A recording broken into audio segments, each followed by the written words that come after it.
Hi, I'm Suggs from Madness, and you're watching Noise11.com.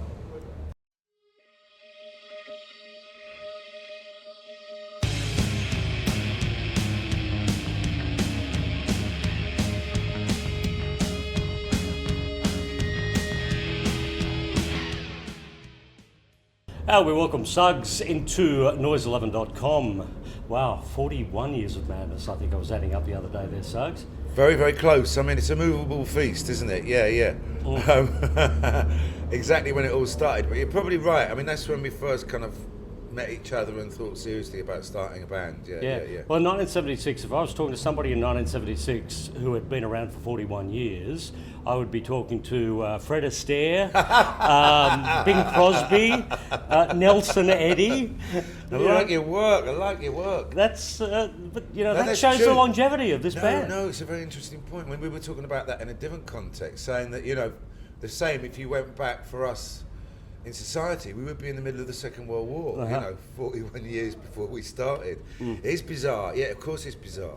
But, you know, a great privilege and not something we're unaware of, you know, that we've been very fortunate in that respect. Well, you were kind of the new kid in the band, weren't you? Because they'd been around for a few months before you joined. Yeah, I was a couple of years younger than most of them, which when you're, 16, 17, which I was then, makes a big difference, you know. We've all caught up now, we're all sort of, I think I've overtaken a couple of them now, age-wise. But, I was just fortunate that I bumped into this group of kids. I mean, I probably met them when I was about 14 or 15. And they were just starting to talk about getting a band going. And in fact, they got the band going, and I went to see them in a friend of mine's back garden. And they had a singer. I had no intention of singing anyway, but then he left, and they just said, well, that kid's sort of got a bit of something. Let's see if he wants to give it a go. And that's how I started.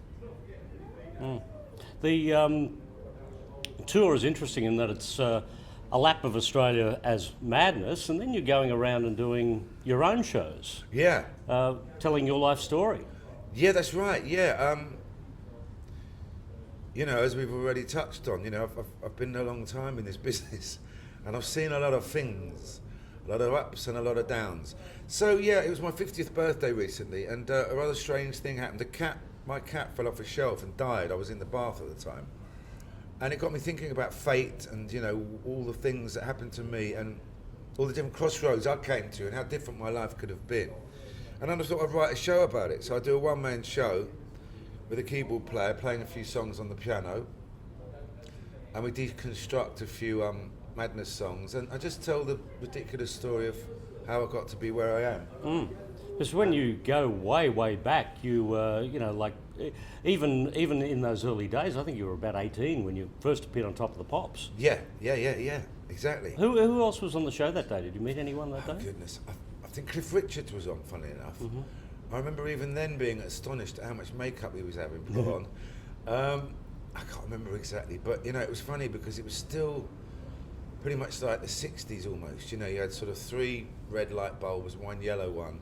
It was a very lo-fi TV show, but sometimes 15, 16 million people would watch that program. So it was a very big moment, that. Yeah, I mean, people talk about when do you think you realise that you might make a career out of it, and that was that moment. Even though we thought, you know, who knows how long it'll last, being on national television was really the point between just thinking we were a pub band and then thinking, you know, maybe there's something in this. Yeah.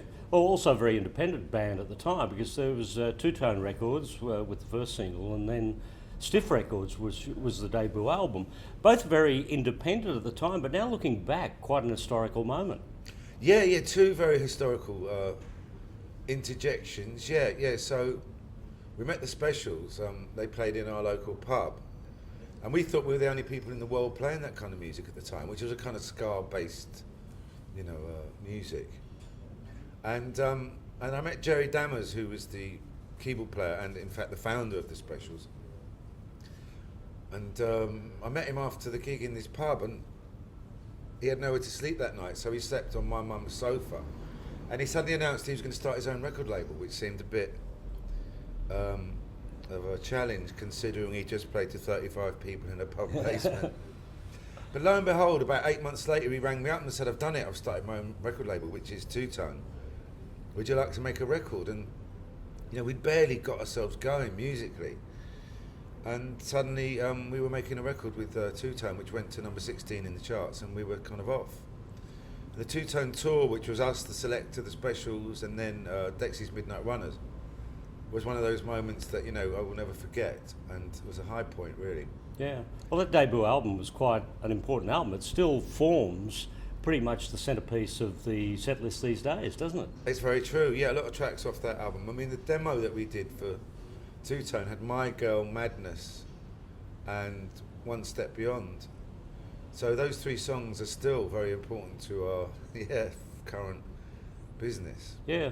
But as you say, we left there, we went to Stiff, and it was great because we were trawling around all the big record companies. They didn't really seem to know what to do with us, And Dave Robinson, who ran Stiff Records, had Elvis Costello and Ian Dury and Kirsty McCall, later the Pogues, Reckless Eric, all these.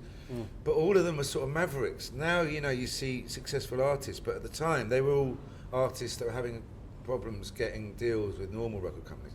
So it's the most incredible mixture of eclectic and kind of weird, but very talented musicians. So it's the perfect place for us. Yeah, it's a strange environment, therefore, to be around all of these extremely alternative independent musicians and acts, and Madness go on to have 25 top 40 hits in a row. That must have felt bizarre. Yeah, it was a funny old changing of the guard, yeah. Because at that time, Elvis Costello was just starting to really take off. And Ian Dury was starting to take on. Then we kind of overtook both of them. I mean, much to the surprise of us, as much as anybody else, yeah. 25 in a row. Why aren't you Sir Suggs?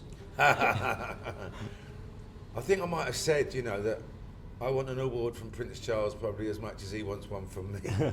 But, I was thinking maybe we could be Sir Madness. We could all turn up in one big suit with 7 heads sticking out of the neck hole. Sir Madness would be a great name for an album. Sir Madness. Yeah. Yeah. Yeah. Because you did perform on the roof of Buckingham Palace there at one point. Indeed, we did, yeah, a couple of years ago. Yeah, there's another bizarre moment in our career. Just when you think it's going a bit quiet. They asked us to perform at the Queen's Jubilee, Diamond Jubilee or something. And then they said, the only thing is there's so many big bands on, Elvis, no, I'm talking about Sir Elton John, Sir Paul McCartney, Stevie Wonder, Cliff Richards. They said there's no room on the stage, so we said, oh, well, whatever. And then they rang back and said, oh, hang on, we might be able to put you on the roof of Buckingham Palace, would you mind? And we said, of course not, no. So it ended up being this rather iconic moment that came completely out of the blue. And here we are all these years later, 11 albums in. Can't Touch Us Now is the current album. And obviously you still enjoy writing and creating and making new music and performing the new music. This album just fits alongside everything else quite nicely. Yeah, definitely. Yeah, we had a long period in the 90s when we kind of didn't do very much. And then we just thought, well, look, if we're going to do it, let's... we could just fall into some 80s nostalgia kind of trip, which, would have carried us quite a long way. But we thought, let's start making albums again. And then we made an album called The Liberty of Norton Folgate about 5 years ago, which really kind of turned things around for us. And now we're back just to being a band that make albums and play gigs, which is great, rather than being seen as some completely nostalgic thing. Everybody's seems to have had a go at writing songs on this one. Your song in particular, Mr. Apples, I'm detecting a bit of a Beatle-esque type feel in there. Is that right? Yeah, I mean, we were influenced by the Beatles like any sort of red-blooded pop star should be. And, we always included a lot of different influences in all the albums that we make, from calypso to reggae to... But, one of the big influences with the Kinks and the Beatles, just 60s British pop music. And so for sure Mr. Apples has a touch of that, yeah. Which, like if we're going to go back to the Beatle influence on your first solo album, that actually opened with a Beatles song. It did indeed, yes. I'm Only Sleeping. Yeah, it was a solo cover that I did. I think you were telling me you interviewed me around that time. Yeah. I can't remember when it was. But Yeah, that was a bit of fun while the band were taking a hiatus. I mean, people often ask about the longevity of the band, as you touched on. Part of the success, I think, other than, being successful, is that we took time out. I think a lot of bands burn themselves out or get to the point they're kind of bored of each other. So whenever that point came, we'd just take some few years out and do other things. And that was one of mine, was doing a solo record. Yeah, well, not only Beatles, but also Simon and Garfunkel. I mean, that was... it took me by surprise because, you wouldn't think that, your origins would have come from, Beatles, yes, but Simon and Garfunkel is, Yeah, he's a bit quite a leap. Yeah. But, a song is a song, and ultimately, if you like the melody and the words. I mean, I just always liked that song. I don't know if he ever released it as a single. Cecilia, of course, it was. But I was working with Sly and Robbie, and I think it might have been their idea, the reggae guys, and I think they'd said that I think this song would work. And yeah, so again, it was just an interesting diversion. You're dabbling in a bit of Akadaka, some AC/DC on this tour. Highway to Hell, was that thrown in just for Australia, or have you done it before? Yeah, it's a funny moment in the show. Chris, our guitarist, we sort of give him a little spot. He fancies himself as a singer. I mean, maybe he is, maybe he isn't. It's very debatable. But no, we were up in Fremantle, up in Perth, and he found out where Bon Scott was buried. And it was a bit of he's a huge AC/DC fan. So I think it might have been a one-off. Yeah, it didn't get it didn't get very well reviewed in the local papers. But God bless him, he genuinely does love AC/DC. So yeah, it's a rather bizarre moment in our set. I don't know if it will be witnessed again by the human eye. Did he go down to Bond's burial place? He did indeed, yeah. And he went with our sax player, and Lee, and Lee said, yeah, he had a bit of a moment. Yeah, he sort of had a little kneel and a pray, which I can't imagine him ever doing. But he did, yeah, he went down to the grave, yeah. Wow. So from April 20 through to 24, you're back in Perth, also Sydney and here in Melbourne with the show. The other guys have gone home by that point. Yeah. Yeah, so I'm looking forward to it. I've done about nearly 100 of these one-man shows around Great Britain. And it went extremely well, and it was just an irony, really, that we were planning to come out here anyway, and then the promoter said, I've heard about your one-man, I haven't even thought about doing it here.